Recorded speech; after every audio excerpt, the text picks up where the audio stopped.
자, 교재로 따지면 214페이지 한번 열어봐. 214페이지. 자, 214페이지 한번 봅시다. 자, 이제 비문학 독해 이렇게 돼 있죠. 비문학 독해. 자, 비문학 독해에서 선생님이 꼭 요구하는 게 뭐냐면, 비문학 독해. 우리가 수업을 많이 하는 건 아니잖아. 비문학 독해. 그리고 또 여러분들도 많이 하는 걸 원치를 않는단 말이야. 왜냐면 가장 중요한 게 뭐냐면, 비문학 독해 신경을 안 쓰는 첫 번째 이유가 뭐냐면, 선생님이 봤을 때 공부해도 그 지문이 안 나와.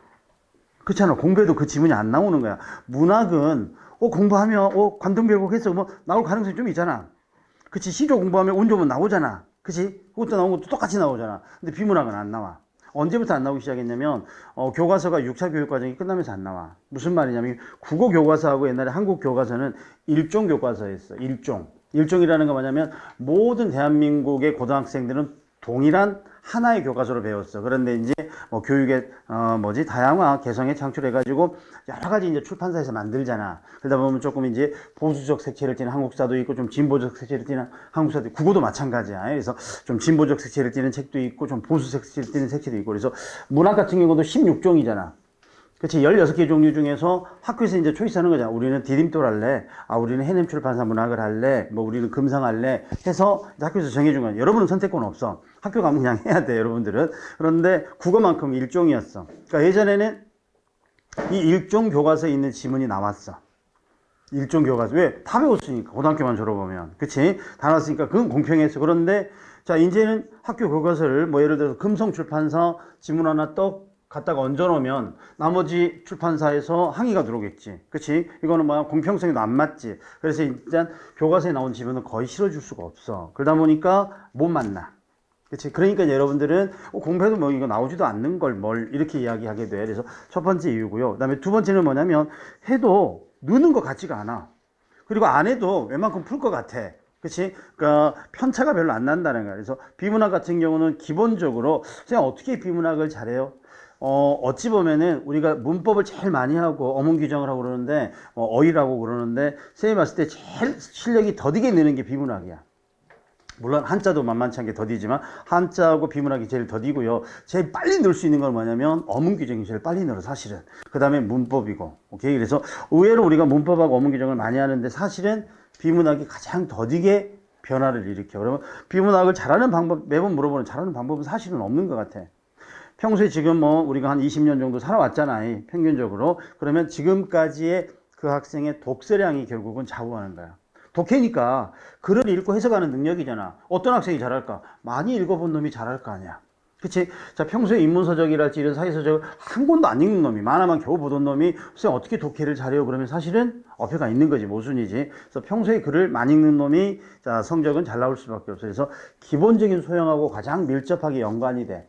오케이? 자, 이것 때문에 비문학이 요즘 여러분들에게 조금 거리감이 느껴지는데 그렇다고 포기할 거냐는지, 그건 아니지. 현실적인 제약 조건 안에서 우리가 할 때는 어떻게 해야 되느냐라고 말하면, 선생님은 간단하게 수능 비문학을 연습할 때 여러분들이 수능 비문학 연습할 때 방법을 한번 생각해 보면 돼. 중요한 거는 뭐냐면 비문학 문제를 우리 이제 딱 만나고 이거에서 요구하는 걸 풀어내야 되잖아. 그럼 중요한 건 뭐냐면 주어진 글의 내용이 뭔지를 알아야 돼.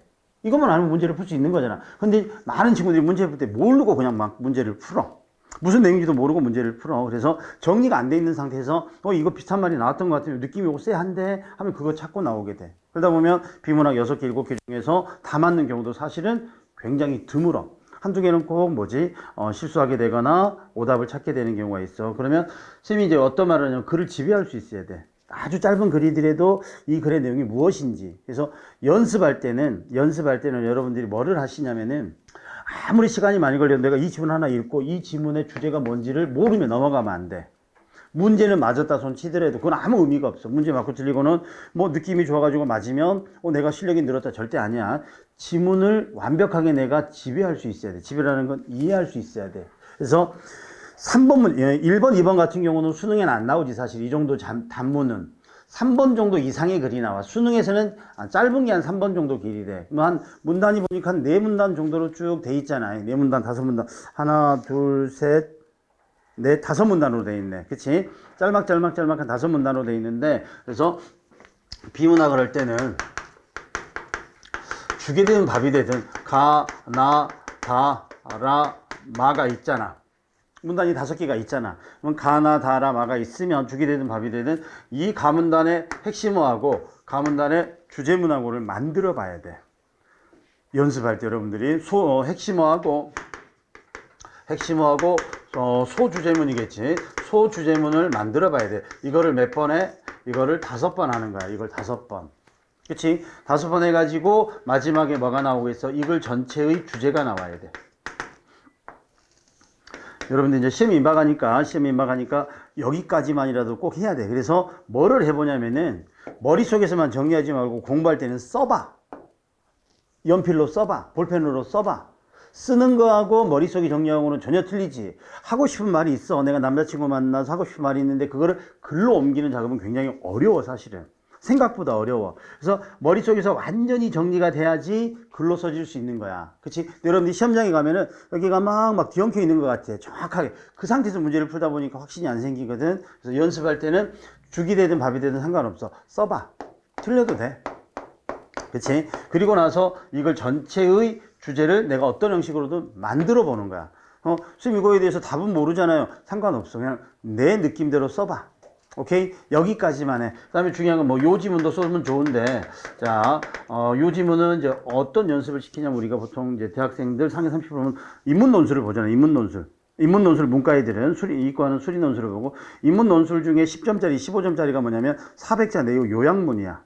그치? 일단은 가장 기본적으로 요약해 보시오 이게 나오잖아. 그치? 요약이라는 것은 그냥 요것만 쭉 그래서 그러나 그러므로 따라서 이렇게 연결을 하는 게 아니라 이 글을 재구성하는 거지. 짧게. 그치? 짤막하게 재구성하는 거니까 요거까지 써보면 좋아. 이게 글을 이해하는데 출발이야 사실은.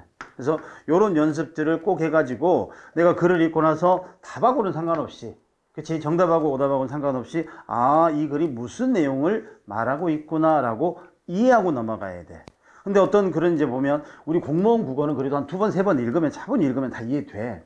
수능은 이해가 안 되는 글들이 꽤 있어. 굉장히 어려운 글들이. 쌤이 읽어도 막 3번, 4번 읽어도 왜 이렇게 글을 꼬아놨지? 라고 하는 글들이 있어. 근데 공무원 국어는 그렇게까지 어렵진 않아.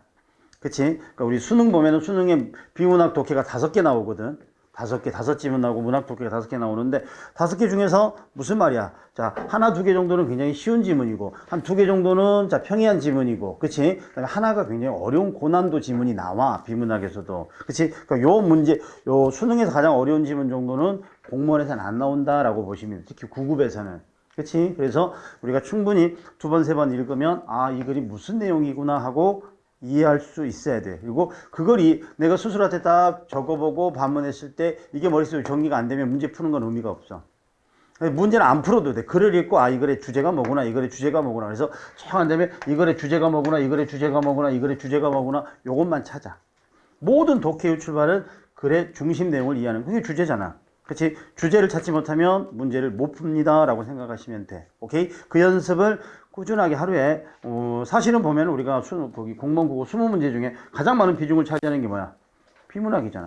비문학이 7개에서 8개 나오고 문학이 3개 정도 나오잖아. 문학보다 2배 많이 나와. 근데 공부는 문학의 절반도 안 하잖아, 사실은. 우리가, 그치? 그래서 이거 꼭 신경을 써두시고 하루에 몇 지문이라도 비문학 나오면 꼭 풀어보시도록. 오케이? 자, 그러면 쌤이랑 20개짜리인데, 자, 시간 허락하는 대로 한번 풀어봅시다.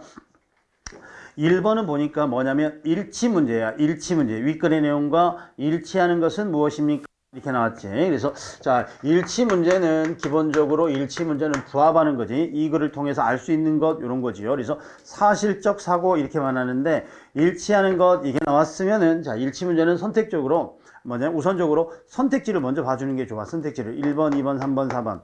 그래서 일치 문제는 사실은 나중에 보는 게 문제 풀 때는 맞습니다. 그런데 일치 문제가 나오면 4개 정보를 주면서 부합 여부를 묻는 거니까 먼저 보는 게 괜찮습니다. 그래서 일치하지 않는 거 찾으면 무조건 먼저 보는 거고, 일치하는 것 나오면 안 봐도 상관은 없는데, 그렇죠? 글의 내용을 이해하기 위해서는 먼저 보는 것도 무방합니다. 자, 그러면 1번 한번 봐봐봐. 1번 선택지.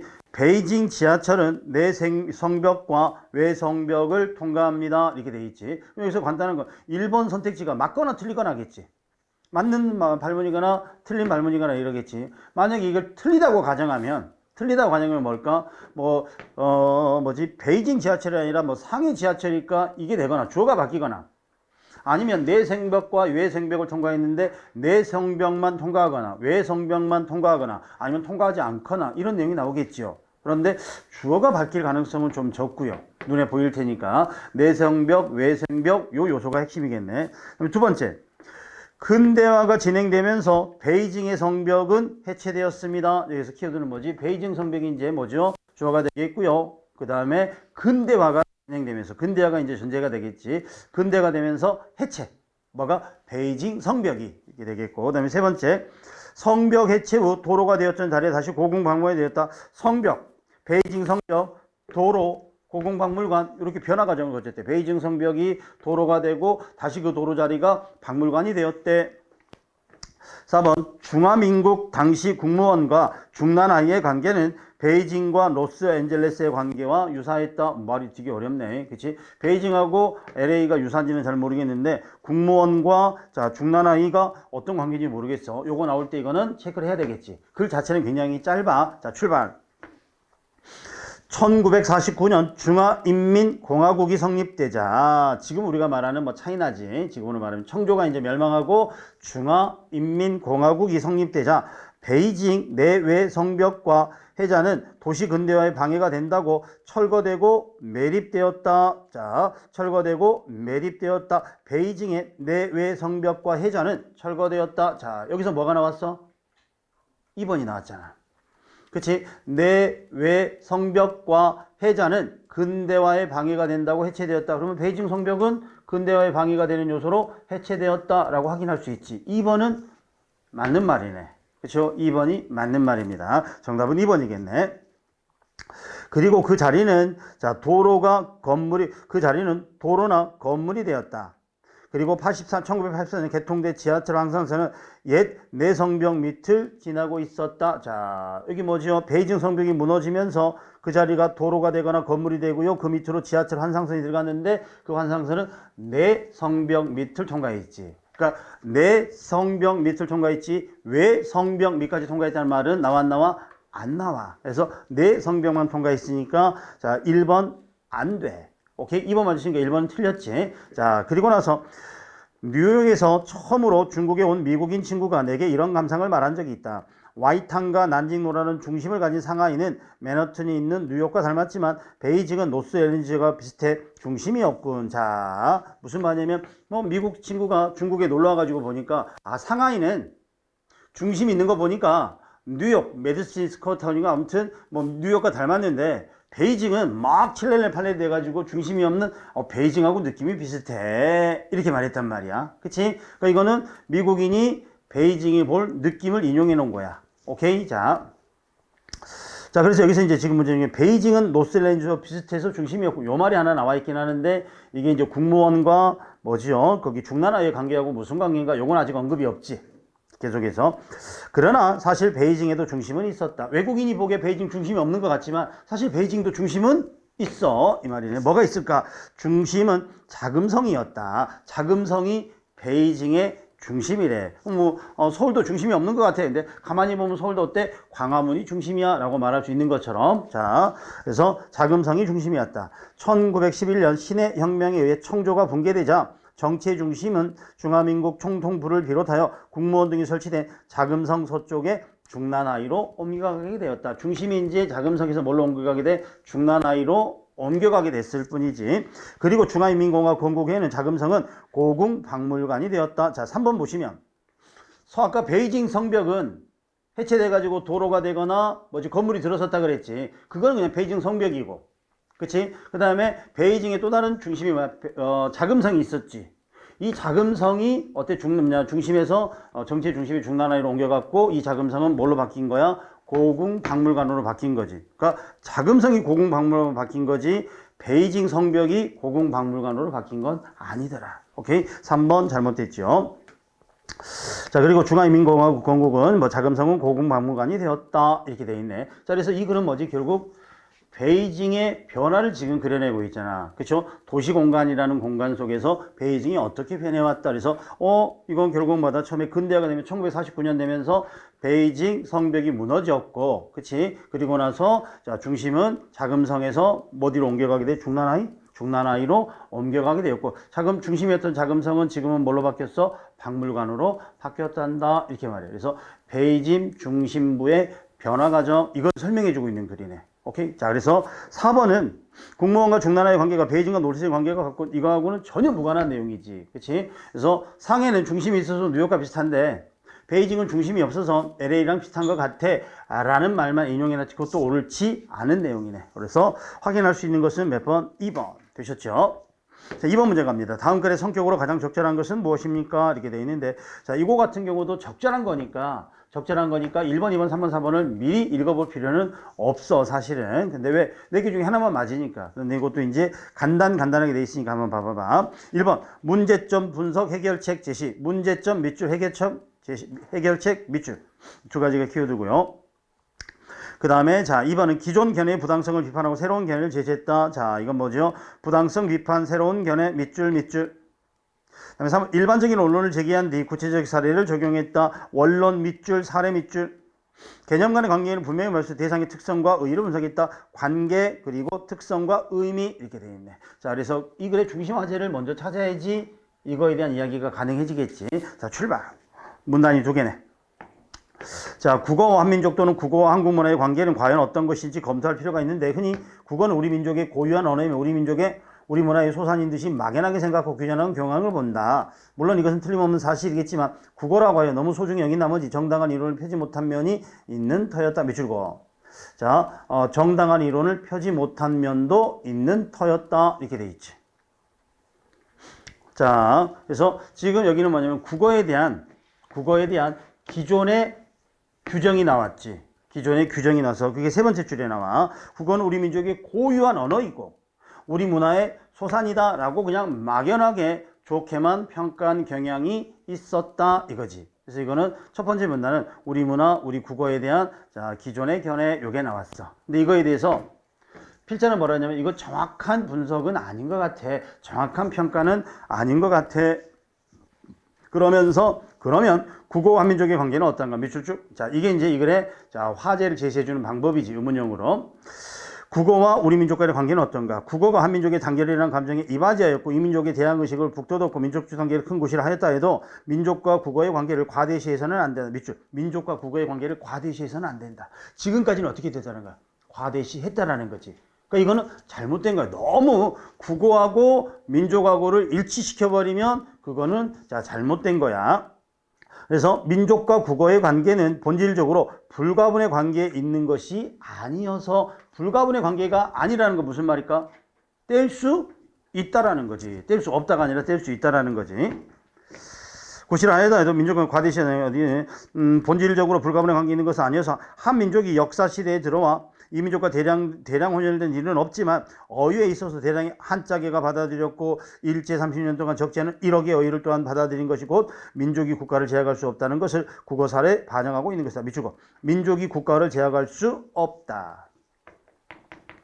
자, 그래서 기존에 우리는 단일 민족이라는 자부심으로 국어와 민족을 일치시키려는 경향이 있었는데 필자는 말하는 게 뭐야? 결코 언어와 민족을 절대시할 수는 없습니다. 이거지. 물론 이제 이거에 대한 반론도 나올 수 있어. 그치? 예를 들어서 영어 같은 경우는 하나의 언어를 다국가, 다민족이 쓰기 때문에 언어와 민족을 동일시할 수 없지만 예를 들어서 한국어나 일본어 같은 경우는 그치? 하나의 민족이 하나의 언어만을 소유하고 있기 때문에 이거는 민족과 언어가 매우 밀접하다라고도 볼 수 있다. 이건 견해의 차이 아니? 근데 필자는 뭐라 그랬냐면 언어와 민족은 뗄 수 있어야 돼 라고 말하는 거야. 그치? 그런데 전반부에서 뭐가 나와? 뗄 수 없다라고 절대시하는 견해가 있어. 근데 이거는 잘못된 거다. 그래서 결국 아까 밑줄 그어놓은 게 뭐였지? 국어와 한민족의 관계는 어떠할까?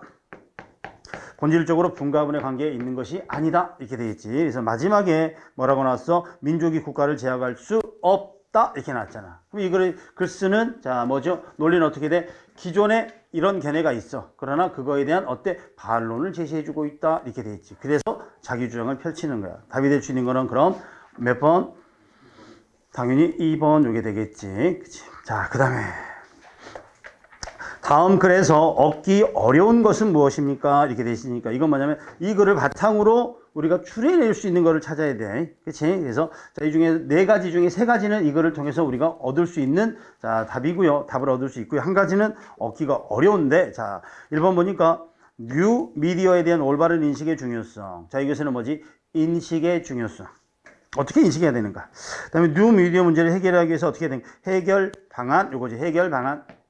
그다음에 3번 뉴 미디어 커뮤니케이션 과정은 어떻게 되는? 커뮤니케이션의 과정, 의사소통의 과정에 대한 설명이 나오는가? 그다음에 뉴 미디어 올바른 활용을 위한 기본 전제, 올바른 활용을 위한 전제 이게 나오지. 자, 그러면 이거의 중심 화제는 뭐일 거야? 뉴 미디어겠지. 그치? 뉴 미디어, 새로운 미디어의 세계, 다양한 매체 중에서 뉴 미디어 요게 되겠지. 요즘 같으면 뭐야? 뭐 유튜브를 비롯해서 뭐 SNS랄지 이런 것들이 또한 21세기 뉴 미디어가 되겠지. 자, 출발. 과거 라디오가 등장했을 때, 텔레비전이 처음 방영됐을 때 그것은 우리에게 커다란 충격을 주었으며 생활에 큰 변화를 가져다 주었다. 자, 이거는 뭐지? 뉴 미디어가 아니라 미디어 등장은 우리 생활에 큰 변화를 가져왔다. 그러나 지금 현실로 다가와 있는 뉴 미디어의 세계는 과거의 라디오나 텔레비전 등에서 우리가 미쳤던 단편적 영향이 아니라 기존의 정보사의 근간을 뒤흔드는 커다란 충격이 되고 있다. 이렇게 돼 있네. 자, 그러면 여기가 일단 가문단위라고 보자.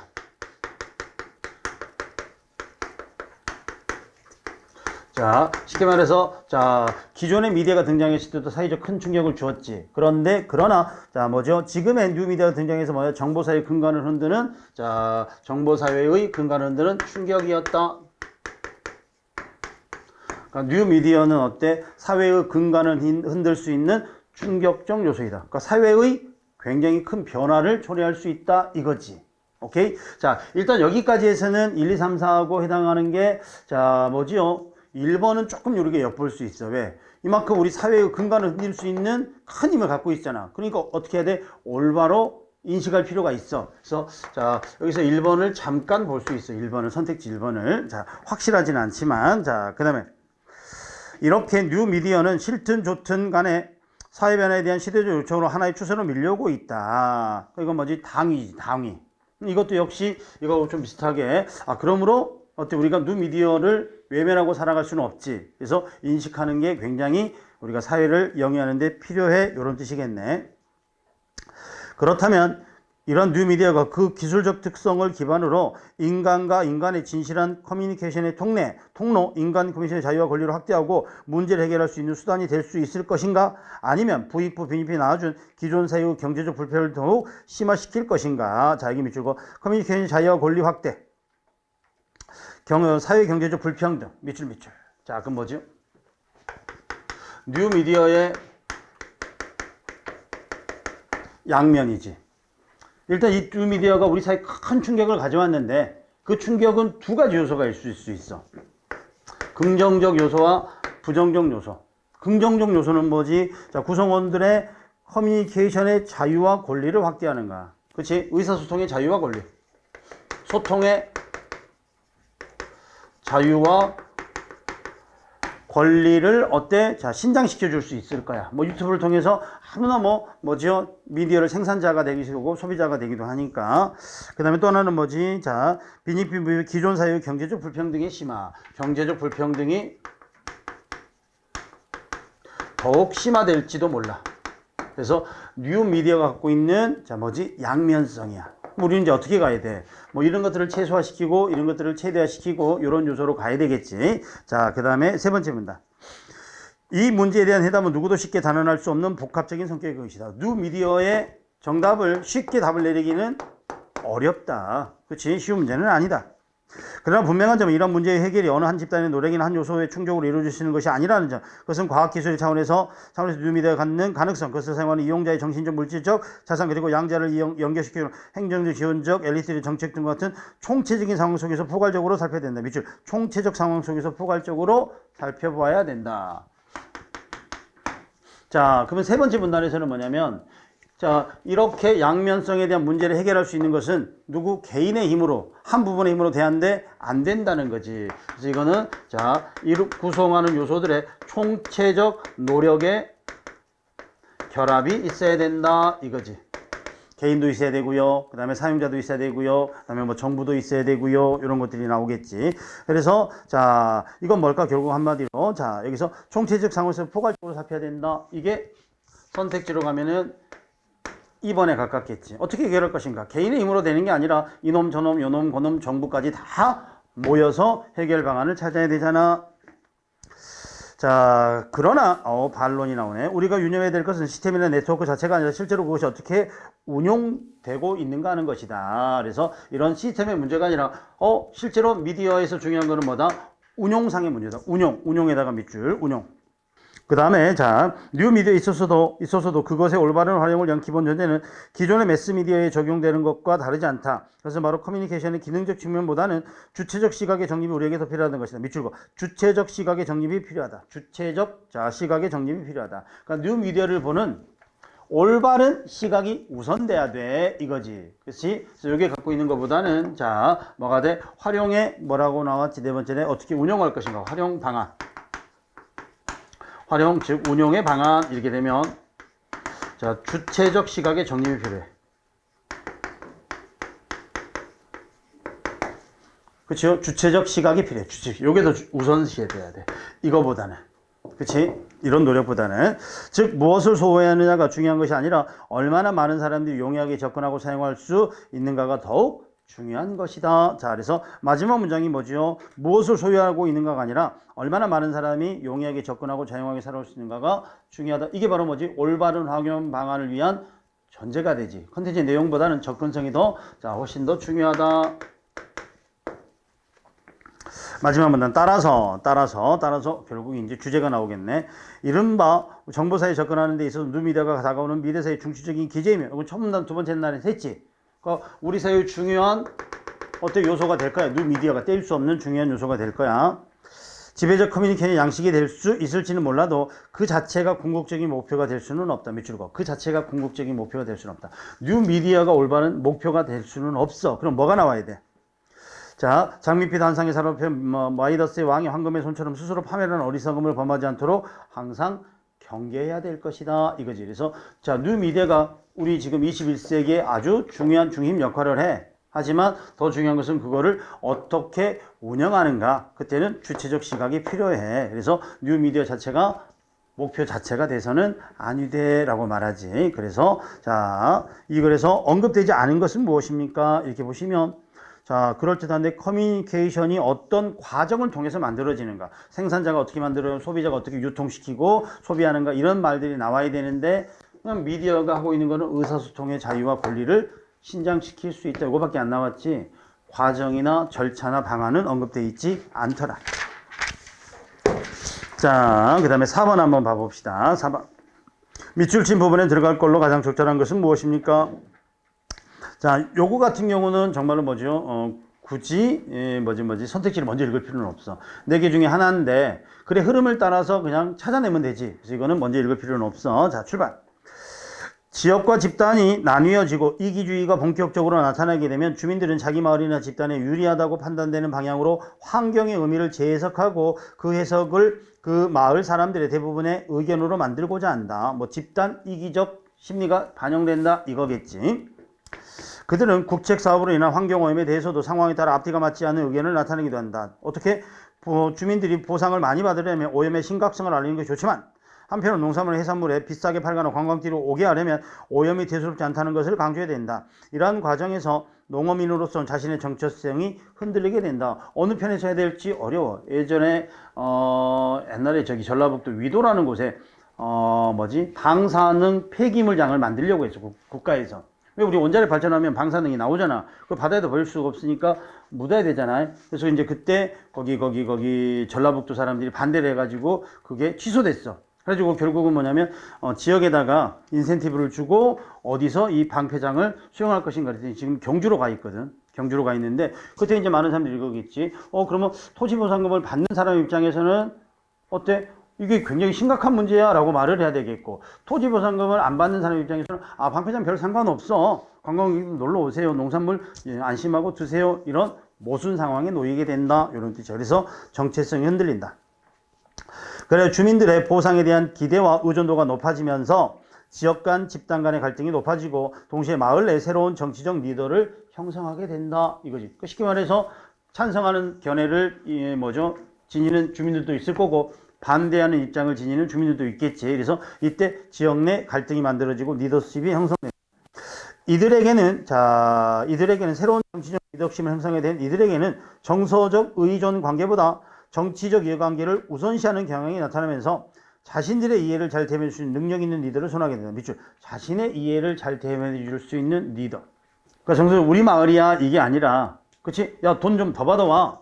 이런 사람이 있을 거고, 보상금 좀 더 받아와. 이런 사람을 대표로 선정할 거고, 한편에서는 야, 그거 환경 오염되니까 우리 받아들이지 말자라고 주장하는 사람들도 생기겠지. 그래서 결국은 자신의 이해관계를 대변해 줄 수 있는 리더를 선호하게 된다. 그렇게 되면 국책산업은 어떻게 됩니까? 라고 묻고 있지. 그럼 국책산업은 결국 어떻게 돼? 지역 내, 집단 내 갈등을 더욱 심화시키고 유발시킬 수밖에 없게 되겠구나 이거지. 그쵸? 그래서 정답은 몇 번이 된다? 2번이 됩니다. 이렇게 가겠죠. 자, 그 다음에 5번 문제 한번 보시면, 다음에 설명하는 여백의 미와 거리가 먼 것은 무엇입니까? 이렇게 되어 있는데, 자, 요거는 뭐 동양화에서 드러나는 여백의 미, 그러면 여백이라는 것은 뭐 서정적 여유 이런 것들을 뜻하잖아. 그치? 그러니까 빼곡하게 그려져 있는 유화가 달리 여백이 있어서 삶의 여유로움, 한가함 요걸 뜻하겠지. 그걸 가지고 자, 4개 중에서 이런 여백의 미가 가장 적은 걸 찾아라 이렇게 돼 있어. 정답은 1번. 1번 같은 경우는 자, 주세붕의 목적시거든. 훈민가 해가지고 백성을 가르치는 노래인데 뭐라고 돼 있냐면, 지압이 밥 갈러 간대 밥 광줄이 이고 가서 밥상을 들되 눈썹에 맞춥니다. 그러니까 남편에게 지압에게 밥상을 올 때도 밥상을 들고 머리를 조아리고, 자, 거한 재미라 그래. 지극하게 지엄이는 지아미를 섬겨야 돼. 지아비를. 그래서 부부간에 지켜야 될 덕목 이걸 말하지. 그래서 마지막, 친하고도 고마우시니 손님이나 다르실까? 그 무슨 말이냐? 남편을 늘 어때? 자, 손님처럼 대해 주셔야 됩니다. 이런 뜻이야. 정성을 다해서 자, 대해 주셔야 됩니다. 그래서 이거는 자, 아내가 남편을 섬기는 유교적 덕목이야. 그러니까 이거는 가르침을 주고 있지. 그치? 부부 유별이라는 가르침을 주고 있어. 그다음에 2번은 자, 우리 많이 봤던 시조지요. 윤선도의 만흥이라는 연시조 중에 하나지. 자, 잠들고 혼자 앉아 먼 산을 바라보니, 자, 그리운 님이 온다들 반가움이 이러하랴. 말씀도 음단위도 못내 좋아하느라. 뭐 찻잔 술잔 앉아 들고 저 산을 바라보니까 사랑하는 님이 오는 것보다 더 좋아요 이거지. 자연을 벗삼아 지내는 여유, 전형적인 뭐 한정가류가 되겠지. 3번 자, 삿갓에 도롱이 있고 새우 중에 흠이 메고 산전에 흠매다고 녹음에 누웠으니 목동에 우양을 몰아 잠든 나를 깨우는구나. 이거는 김굉필이라는 사람이 쓴 시조인데 뭐 작가는 알려져 있지 않은 사람인데요. 자, 자연인으로서 농사를 지으면서 살아가는 무욕의 삶 이거야. 그래서 전원에서의 삶 요걸 말하고 있습니다. 그 다음에 자, 4번 같은 경우는 지당에 빗 뿌리고 양류에 내끼 이제 연못에 빗방울이 내리고요. 양류에 버드나무 가지에 안개가 끼었으니 사공은 어디 가고 빈배만 메어 있는가. 석양의 무심한 갈매기는 오락가락 하는구나. 자, 이렇게 되어 있는데 이거는 겉으로 드러나면은 강가의 한가로운 모습이고요. 내면적 의미는 자, 님 없이 지내는 외로움 이런 정서도 됩니다. 그래서 왜냐면 사공 없는 빈배 있잖아. 사공 없는 빈배는 객관적 상관문이 될 수 있어. 뭐가 될 수 있어? 님 없이 혼자 지내는 쓸쓸한 화자 이런 뜻이 될 수도 있어. 그래서 자, 쌤 봤을 때는 1번이 가장 뭐죠? 여백의 미는 적고요. 어떤 유교적 덕목의 가르침이 있으니까. 그 다음에 이제 두 번째 본다면 뭐 4번 정도 볼 수 있었는데 1번이 워낙 자, 유교적 덕목이 드러나니까. 자, 6번하고 7번은 뭐 어렵지 않게 그냥 풀 수 있을 것 같네. 그치? 자, 6번 한번 보니까 자, 다음 글의 주제로 알맞은 것은 무엇입니까? 자, 예술이라는 것은 인간이 느낀 아름다움을 드러내는 거지. 인간이 느낀 아름다움을 표현해내는 수단이 예술이지. 그래서 자, 정답은 몇 번? 예술이라는 것은 인간이 느끼는 아름다움을 표현하는 방편이다. 정답은 3번. 7번 문제. 기억이 뜻하는 것은 무엇입니까? 기억, 강력한 동기 나와 있는데, 자, 이미 써오던 말을 새 말로 바꾸고자 하면 민중으로부터 강한 저항을 받는 것이 보통이다. 하지만 특별한 경우 새 말이 익히 쓰이던 말을 제치고 통용되는 일도 있다. 도시락이라는 말이 이미 써오던 벤또를 대체한 것이 그 얘기다. 심지어 덮밥은 국어에서는 매우 흔하지 않은 조어 방식으로 만들어진 말임에도 불구하고 이미 써오던 돈부리를 대체하고 완전히 생명을 얻었다. 이런 새 말들이 성공적으로 통용될 수 있던 것은 대체된 말이 벤또나 돈부리 같이 일본에서 유래한 외래이기 때문이다. 다른 말은 저항이 좀 더 심했을 텐데 일본은 저항이 좀 덜 심했다라는 거지. 심지어는 덮밥이라는 비생산적 조어임에도 불구하고 나 덮밥 돈부리보다 덮밥 쓸래 해가지고 덮밥이 자리 잡게 되었다. 이는 조 방식에 문제가 되는 말이거나 다소 느낌이 생소한 말이라도 강력한 동기가 제공될 때 생명을 얻을 수 있다. 특히나 이걸 일본어에다가 제안을 한다는 건 뭐지? 자, 일본어를 어때? 우리가 태생적으로 거부감을 드러냅니다. 이거지. 그래서 이거는 자, 민족 정서와 관련이 있습니다. 이거지. 왜 이렇게 일본을 우리가 뭐죠? 몰아내려고 할까? 그러면 이거는 그거야. 영어 같은 경우 우리가 필요에 의해서 문화 교류가 되면 자연스럽게 스며들었는데 일본어 같은 경우는 어때? 우리말 없애는 방편으로 강제에 의해서 우리말에 녹여들어는 거잖아. 그래서 거부 반응이 더 생기는 거지. 우리가 그냥 원해서 받아들였으면 내가 원해서 받아들인 거니까 쓰겠지. 자, 그 다음에 한번 봐보자. 글쓴이의 태도를 자 적절하게 지적한 것 이렇게 돼 있지. 자, 그러면 1번 봐봐봐. 선진국에 대해서 너무 적대적이야. 적대적 밑줄. 자, 적대적이냐 아니면 친화적이냐, 자 우호적이냐. 그다음에 국가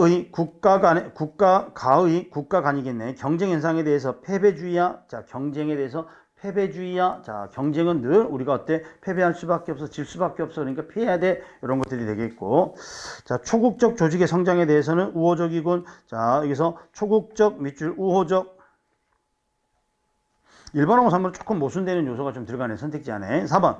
개방적 민족주의에 대해서 적극적 자세를 취하겠다. 개방적 민족주의.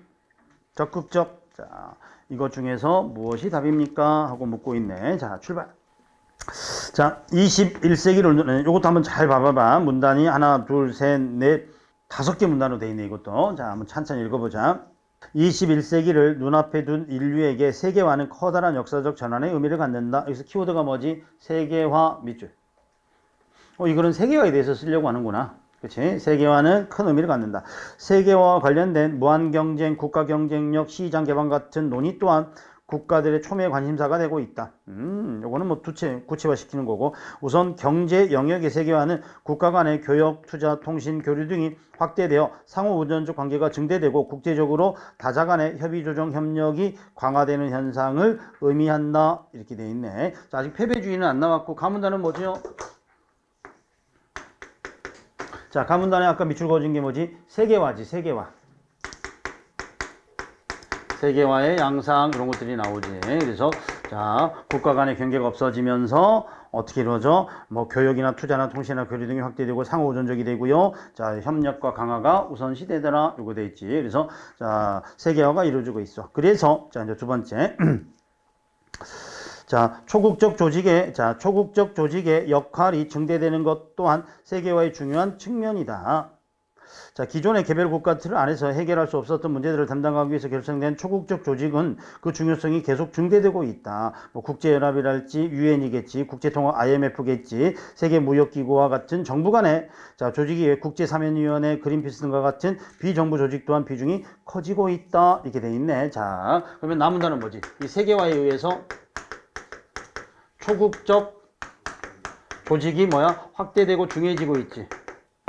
그치? 자, 여기까지 아직은 이게 우호적인지 비판적인지에 대한 이야기는 안 나왔어. 그냥 현상만 말해주고 있어. 세계화가 되다 보니까 그의, 자, 필연적으로 어때? 초국적 조직이 어때? 중시되고 확대되고 있습니다. 한편 문화 영역의 세계화도 주목해야 된다. 아, 문화의 세계화도 이루어지네. 뭐 경제적, 정치적뿐만 아니라 문화의 생산, 분배, 소비가 국제적 차원의 연결망 속에 이루어짐으로써 개별 국가 간의 문화생활 양식이 전 세계로 퍼지고 있다. 그러나 이는 다른 한편으로 선진국 문화에 대한 종속을 심화시키기도 한다. 이렇게 되어 있지. 자, 세계화는 어때 또한? 문화의 세계화는 자, 문화의 종속화를 만들어내기도 한다.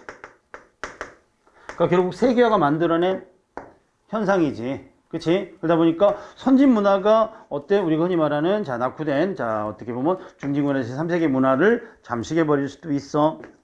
자, 그렇다면 현재 진행되고 있는 세계 질서의 급속한 재구조화는 한국 사회에 어떤 영향을 미칠까? 아, 이제 여기서부터네. 이게 지금 가나다는 지금 세계화의 양상이지.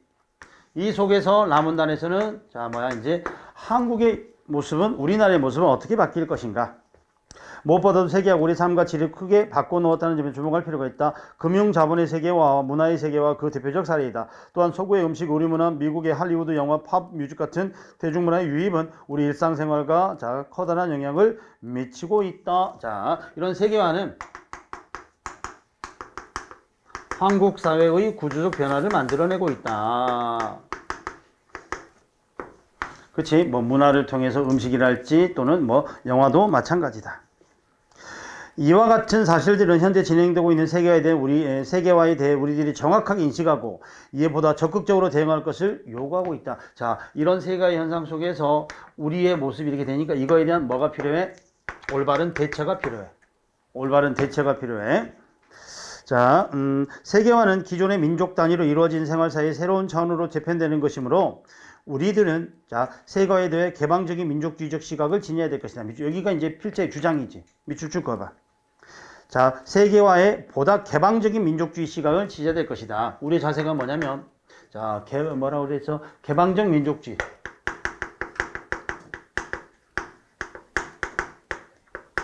쉽게 말해서 뭐 폐쇄적이거나 국수주의가 아니라 우리 문화만을 위해서, 우리 민족만을 위해서가 아니라 자, 좀 더 열린 구조에서 우리 개방적 민족주의를 가져야 된다.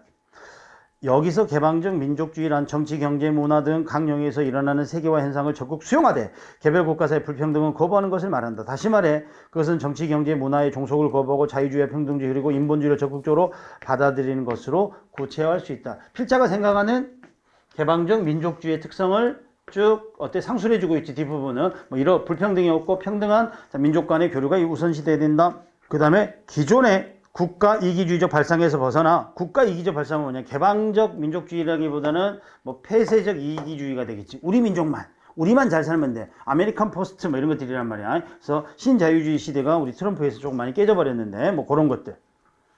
그래서 개별 국가 간의 새로운 관계를 모색하는 이런 개방적 민족주의야말로 앞으로 지구적 호혜 평등의 질서를 수립하기 위한 기본 조건이라고 할 수 있다. 이렇게 돼 있지. 자, 그럼 이거는 주제가 뭐냐면, 자, 20세기 접어들면서 세계화가 급격하게 일어나고 있어. 그치? 그래서 그 세계화는 결국 초국적 조직도 만들어내고요. 문화적 통용도 만들어내지. 그 상황에서, 자, 우리 한국 사회도 큰 변화를 가질 거야. 그럼 한국이 어떻게 해야 돼? 개방적 민족주의를 뭐 해야 돼? 수용해야 돼. 이거지.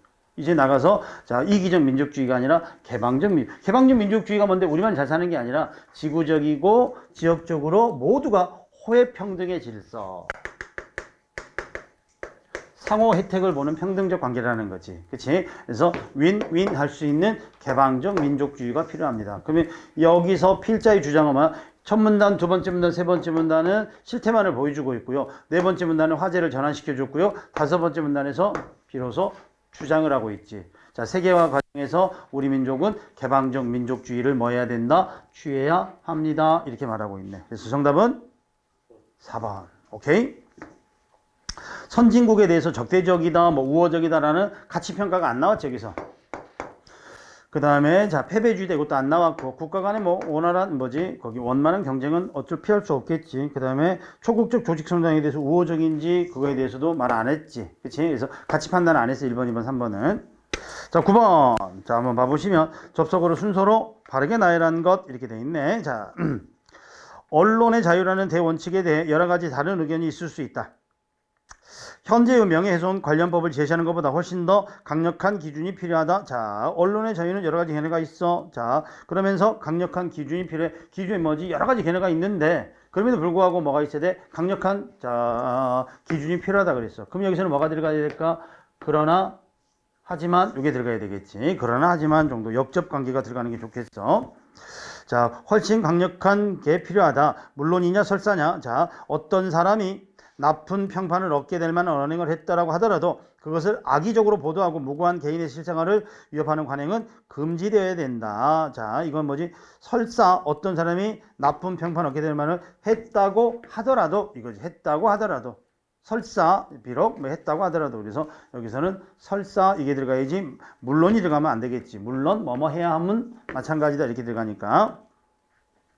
그 다음에 불행을 막을 근본적인 치료법은 대중이 관대한 태도를 기르는 것뿐이다. 하지만 자 금지돼야 된다. 하지만 자 관대한 태도가 필요합니다. 뭐 뒤에 끝에 거는 두 번째 거에 의해서 결정이 되겠지. 자 요놈까지 보고요. 요놈까지 보고 잠깐 쉬었다. 다음 시간에 조금 더 빨리 할게요.